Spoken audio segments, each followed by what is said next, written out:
পরিণীতা ধারাবাহিকে আমরা দেখেছিলাম রায়ান পারুলকে প্রপোজ করেছিল, সেই নিয়ে বাড়িতে সবাই আনন্দে আত্মহারা। শেষ পর্যন্ত ওদের মিল হবে, কিন্তু ওর মা যখন জানতে পেরেছে তখন সে মন খারাপ করে ঠাকুরের কাছে প্রার্থনা করছে, ব্রত নিয়েছে, যতক্ষণ না ওর ছেলে পারুলকে রিফিউজ করছে ততক্ষণ পর্যন্ত জলগ্রহণ করবে না। মন খুব খারাপ, পারুলকে ছেলের বউ হিসেবে মেনে নিতে পারছে না।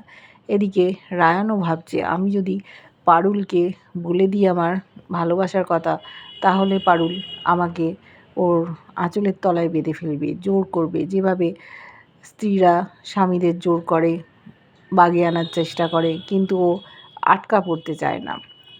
পারুল বন্ধু হিসেবে ঠিক আছে, ও স্ত্রী হিসেবে হয়তো, প্রেমিকা হিসেবে সেরকম নাও হতে পারে।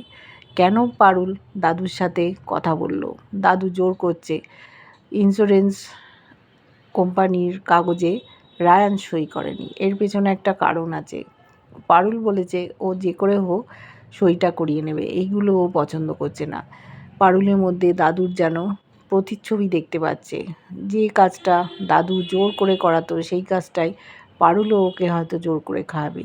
সকালে যেমন আজকে মেথির জল খাওয়ালো, নাক বুজে খেতে হলো, বলেছে একদিন চিরতার জল একদিন মেথির জল খাবে, আর সকালে ইউনিভার্সিটি যাওয়ার আগে 2 ঘন্টা পড়াশুনো করতে হবে। এই যে জোড়াজুড়ি ও একেবারেই পছন্দ করে না, নিজের মর্জি মতো ও চলতে পছন্দ করে। পারুল এগুলো করবেই যদি ওকে ভালোবাসার কথা বলে, যদি ওরা স্বামী স্ত্রী। রাতেবেলা এইভাবে ও চিন্তা করছে, ওর মনের মধ্যেও তোলপাড় করছে। বাথরুমে গেছে, অস্থির হয়ে যাচ্ছে, ও তো পারুলকে ভালোবাসে। দেখছে যে সু আর কু আমরা দেখছি আয়নার মধ্যে একজন বলছে, তুই ভেবেচিন্তে পারুলকে বল ভালোবাসার কথা, পারুল কিন্তু তোকে বেঁধে ফেলবে, তুই তো সেটা চাস না। বলছে না, পারুল আমার ক্ষতি করবে না, পারুল তো আমায় ভালোবাসে, ওর জন্যই তো আমি পড়াশুনো করে ভালো রেজাল্ট করেছি। এতদিন ও টুকে পাস করতো, কিন্তু পারুল ওকে দিশা দেখিয়েছে, ওর ক্ষতি চায় না।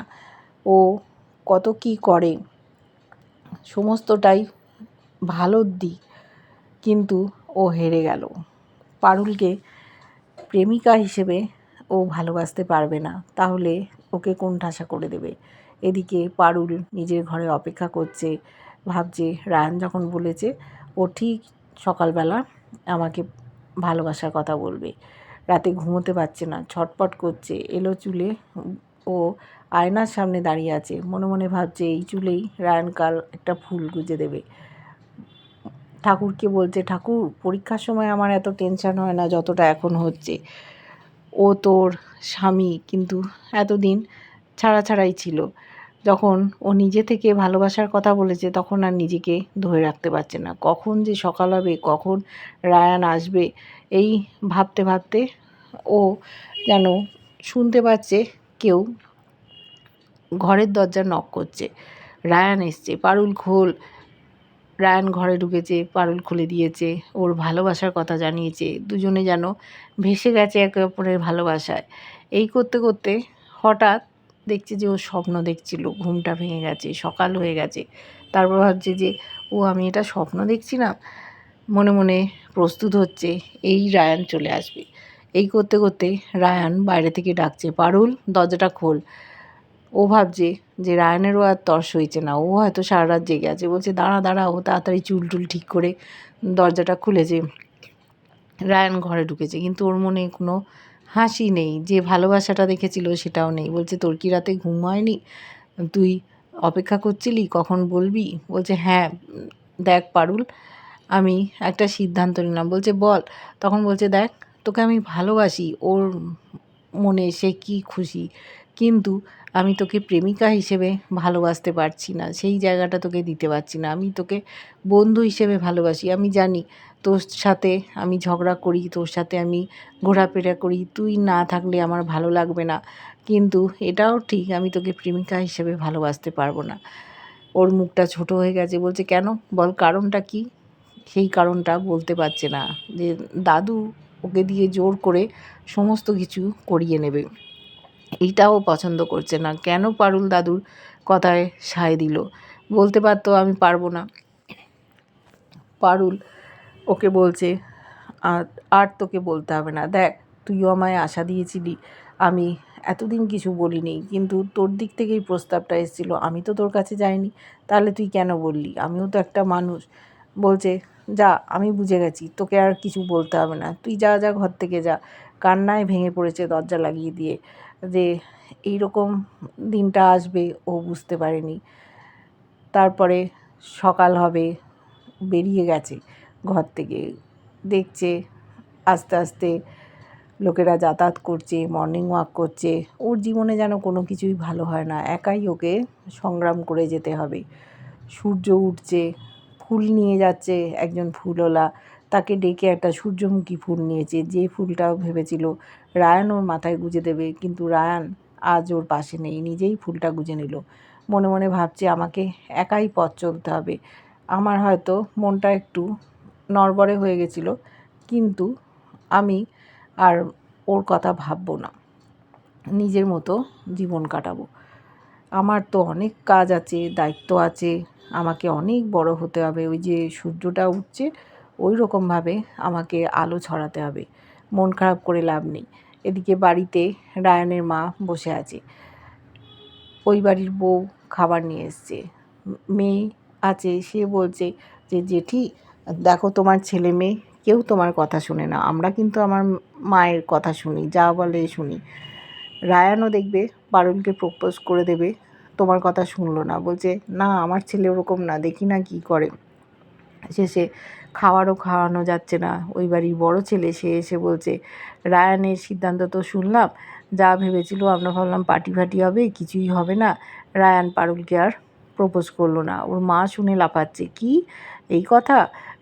ও তখন খাবার নিয়ে বলল আমি আর আজকে আমার ছেলে একসাথে খাবো, দৌড়ে গেল ছেলের ঘরে।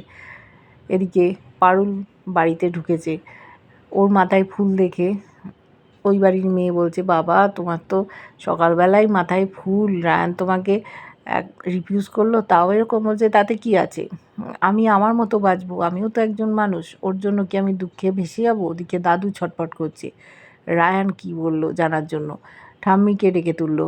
পারুল গিয়ে দাদুকে বলল রায়ান বলেছে ভালোবাসে, কিন্তু বন্ধু হিসেবে, প্রেমিকা হিসেবে না।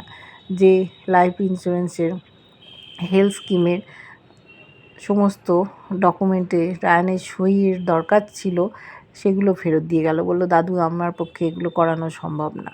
দাদু খুব রেগে গেছে, এই সব ছেলেরা সব কেমন যেন আজ এক কথা বলে কাল এক কথা, কোনো দাম নেই। ওদিকে রায়ান অস্থির হয়ে যাচ্ছে, মনে মনে ভাবছে পারুল তুই আমাকে ক্ষমা করে দিস, আমি তোকে আঘাত করতে চাইনি, আমি জানি তুই খুব কষ্ট পেয়েছিস, আমিও কষ্ট পাচ্ছি। সেই সময় ওর মা গেছে, খুব খুশি, বলছে আমি জানতাম তুই পারুলকে বলবি না, দেখ এই পারুলকে আমি বাড়ি থেকে একদিন তাড়িয়ে দেবো, আর তোর পছন্দ মতো একটা মেয়ের সাথে বিয়ে দেবো।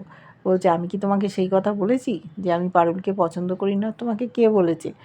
ওর সাথে তো বিয়ে হয়েই গেছে। ওর মা অবাক, বলছে তুমি কিছুই বুঝতে পারোনি। বলছে নে নে খা।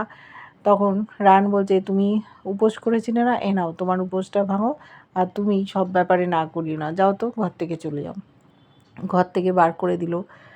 রায়ানেরও মনটা খারাপ, যে ভালোবাসার কথা বলতে গেছিল সেই কথাগুলো আর বলতে পারল না, শুধু নিজে কারুর কাছে আটকে থাকবে না, সেই জন্য মনে মনে ভাবছে আমরা তো স্বামী স্ত্রী, ও ঠিক আমাকে আঁচলে গিঁট বেঁধে রেখে দেবে, যেরকম স্ত্রীরা স্বামীকে করে। আমি হয়তো কিছুই বলতে পারবো না, তাই ও বাধা পড়তে চায় না পারুলের বন্ধনে। বন্ধু হিসেবে ঠিক আছে, ওকে ছাড়াও চলবেও না, ওকেও চোখে হারায়। দাদুর কথা মতো পারুল পরিচালনা করবে রায়ানকে, এটাও মেনে নেবে না। ওর অনেক স্বপ্ন, উচ্চাকাঙ্ক্ষা, মনে পড়েছে যে ও অন্য কিছু স্ট্রিম নিয়ে পড়তে চেয়েছিল, কিন্তু পারুল বলেছে তুই আজ এই রকম কাল ওই রকম করিস না, খাপ ছাড়া কোনো কাজ করবি না, একটা শেষ কর তারপর আবার পড়বি। এই সবগুলো মনে পড়েই ও পিছিয়ে গেছে। পারুল খুব কড়া প্রকৃতির মেয়ে, ওকে খুব শাসন করে, এই শাসনের বাঁধনে ও বাঁধতে চায় না, সেই জন্যই পারুলকে নিজের মনের কথা বলতে পারলো না, কিন্তু অন্তর থেকেই ওকে ভালোবাসে।